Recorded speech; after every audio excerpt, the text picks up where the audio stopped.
El político y el científico, por Max Weber. 6. La política como vocación. 6.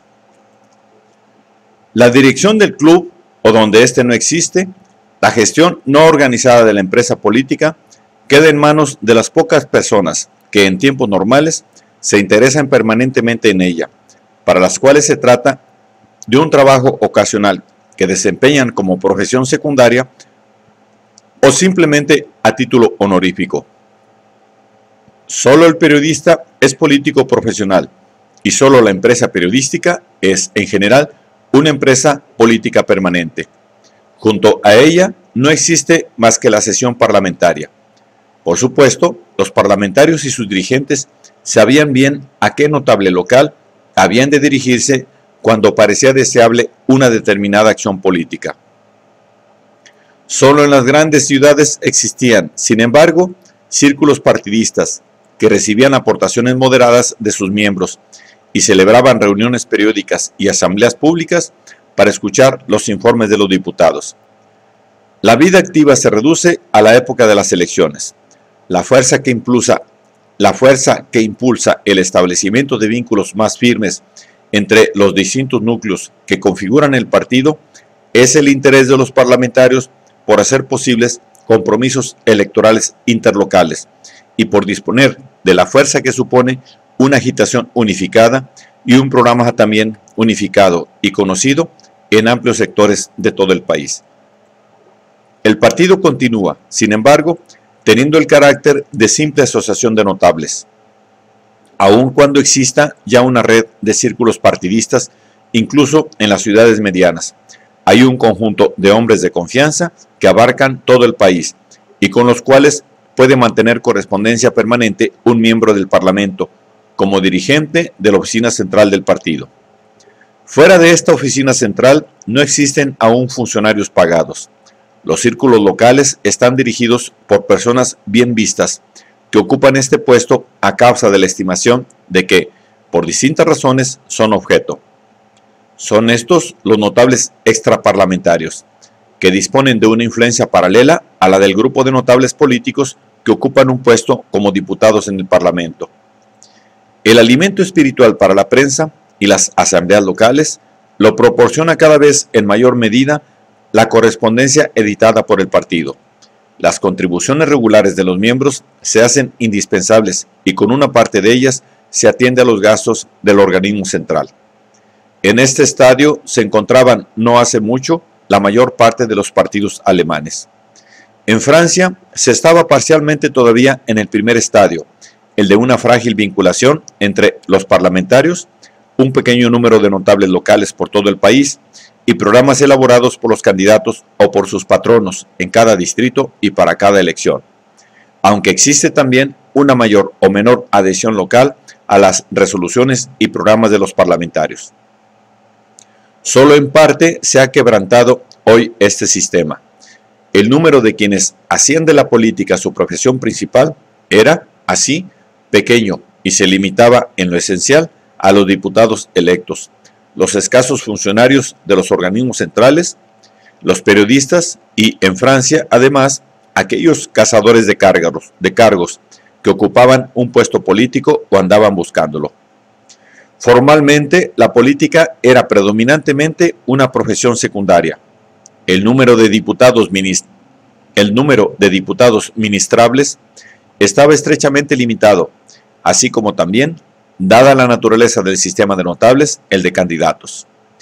No obstante, eran muchos los interesados indirectamente en la política, sobre todo desde el punto de vista material. Para todas las medidas que un ministerio adoptase y para la solución de todos los problemas personales, se tomaba en cuenta su eventual repercusión sobre las posibilidades electorales. Y, de otra parte, para lograr cualquier deseo, se buscaba la mediación del diputado del distrito, a quien el ministro, si era de su mayoría, y por esto todo el mundo trataba de que lo fuese, estaba obligado a escuchar de peor o mejor gana. Cada diputado tenía el patronazgo de los cargos y en general de todos los asuntos dentro de su propio distrito y, a su vez, se mantenía vinculado con los notables locales a fin de ser reelegido. Frente a esta idílica situación de la dominación de los notables y, sobre todo, de los parlamentarios, se alzan hoy abruptamente las más modernas formas de organización de los partidos. Son hijas de la democracia, del derecho de las masas al sufragio, de la necesidad de hacer propaganda y organizaciones de masas y de la evolución hacia dirección más unificada y una disciplina más rígida. La dominación de los notables y el gobierno de los parlamentarios ha concluido. La empresa política queda en manos de profesionales de tiempo completo que se mantienen fuera del Parlamento. En unos casos son empresarios, así como el boss americano y el election agent inglés. En otros, funcionarios con sueldo fijo. Formalmente se produce una acentuada democratización. Ya no es la fracción parlamentaria la que elabora los programas adecuados, ni son los notables locales quienes disponen la proclamación de candidatos. Estas tareas quedan reservadas a las asambleas de miembros del partido, que designan candidatos y delegan a quienes han de asistir a las asambleas superiores, de las cuales, a ser posible, habrá varias hasta llegar a la Asamblea General del partido.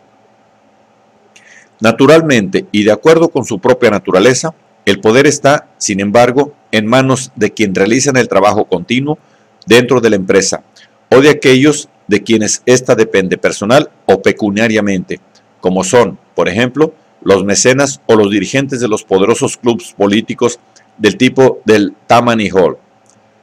La decisión es que todo este aparato humano, la máquina, como expresivamente se dice en los países anglosajones, o más bien aquellos que lo dirigen, están en situación de neutralizar a los parlamentarios y de imponerles en gran parte su propia voluntad.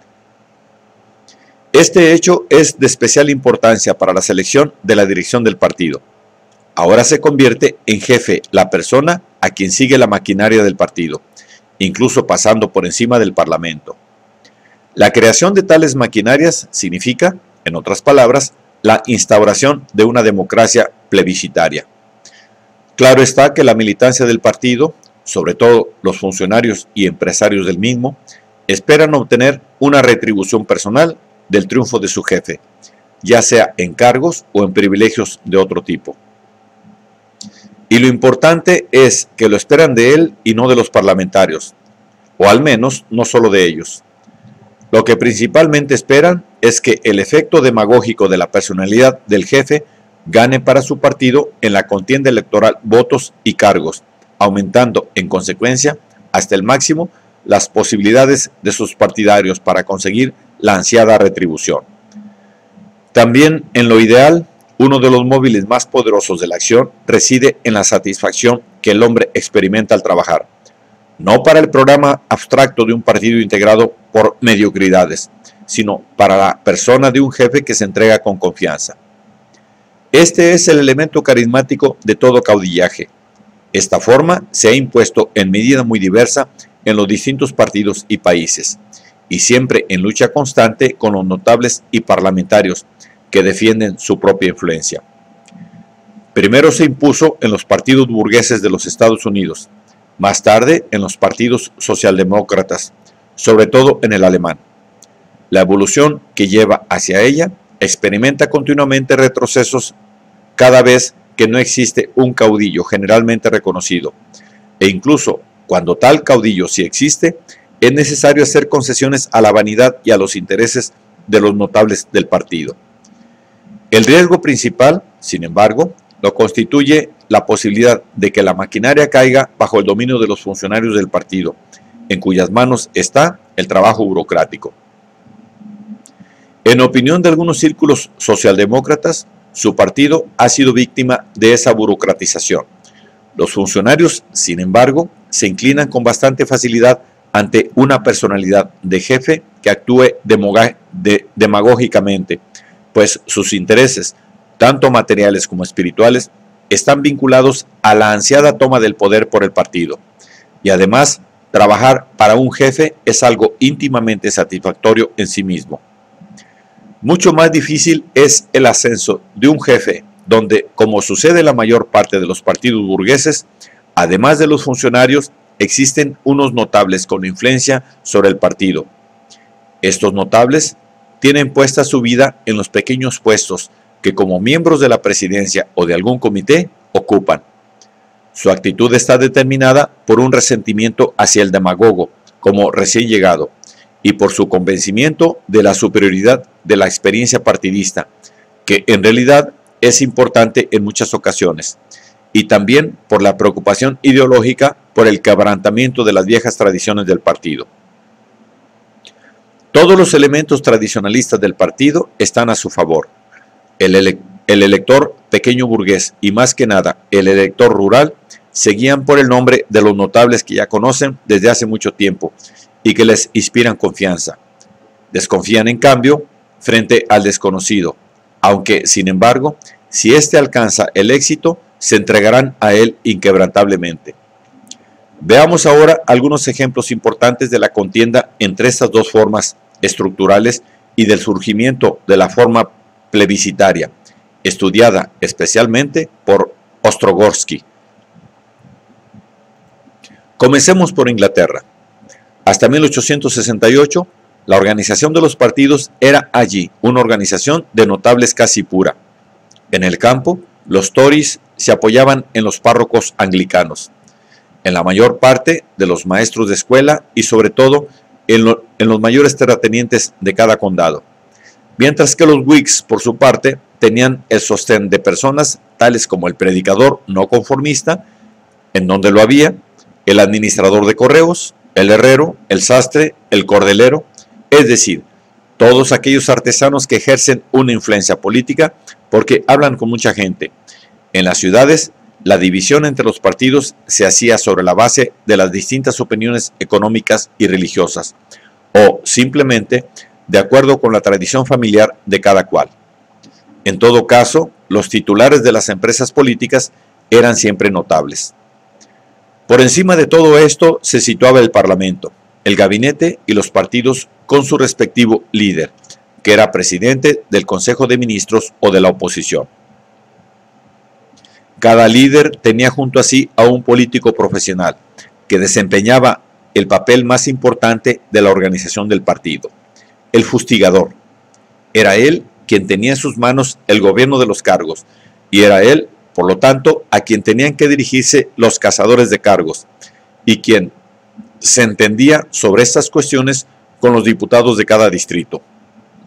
En estos últimos comenzó lentamente a desarrollarse un nuevo tipo de político profesional, a medida que en ellos se iba recurriendo a agentes leales, a los que en un primer momento no se les pagaba y que asumieron una posición más o menos parecida a la de nuestros hombres de confianza. Junto a ellos apareció, sin embargo, en los mismos distritos, una figura de empresario capitalista, el election agent, cuya existencia se hacía inevitable una vez promulgada la nueva legislación destinada a asegurar la limpieza de las elecciones. Esta nueva ley intentaba controlar los costos electorales oponiéndose al mismo tiempo al poder del dinero. Para ello obligaba a los candidatos a confesar lo que habían gastado en la elección, ya que normalmente para conseguir el triunfo debían no solo enronquecer a fuerza de discursos, sino también gastar mucho más de lo que antes se hacía. Con la nueva legislación, el election agent se hacía pagar por un candidato una cantidad global, con lo que hacía un buen negocio. En la distribución del poder entre el líder y los notables del partido, tanto en el Parlamento como en todo el país, el primero había siempre sacado la mejor parte, como un medio imprescindible para que pudiese hacer una política permanente y de gran estilo. Sin embargo, la influencia de los notables y de los parlamentarios continúa siendo importante. Este era el aspecto que ofrecía la vieja organización de los partidos, en parte economía de notables y en parte ya también empresa con empleados y empresarios. A partir de 1868, sin embargo, se desarrolló primero para las elecciones locales de Birmingham y después para todo el país el llamado Caucus System. Un sacerdote no conformista y junto a él José Chamberlain fueron los que dieron vida a este sistema. que nació con ocasión de la democratización del voto. Para ganarse a las masas se hizo necesario crear un enorme aparato de asociaciones aparentemente democráticas, establecer una asociación electoral en cada barrio, mantener toda esta empresa en permanente movimiento y burocratizarlo todo profundamente.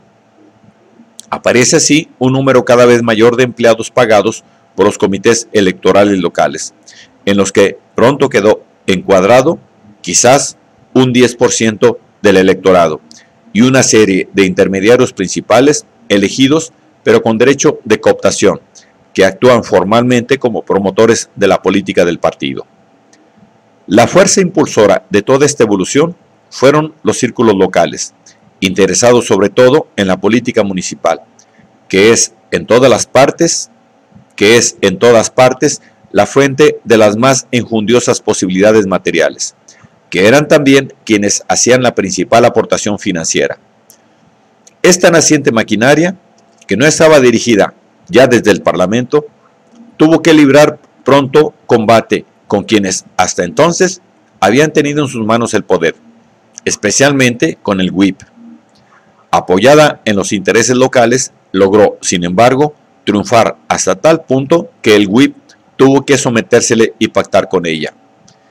El resultado fue una centralización del poder en manos de unos pocos y finalmente de uno solo, situado en la cúspide del partido. En el Partido Liberal, en efecto, el sistema se establece en conexión con el ascenso de Gladstone al poder, lo que con tanta rapidez dio a esta maquinaria el triunfo sobre los notables, que fue la fascinación de la gran demagogia gladstoniana, la ciega fe de las masas en el contenido ético de su política y, sobre todo, en el carácter ético de su personalidad. Aparece así en la política un elemento de cesarismo plebiscitario, el dictador del campo de batalla electoral. Muy pronto había de ponerse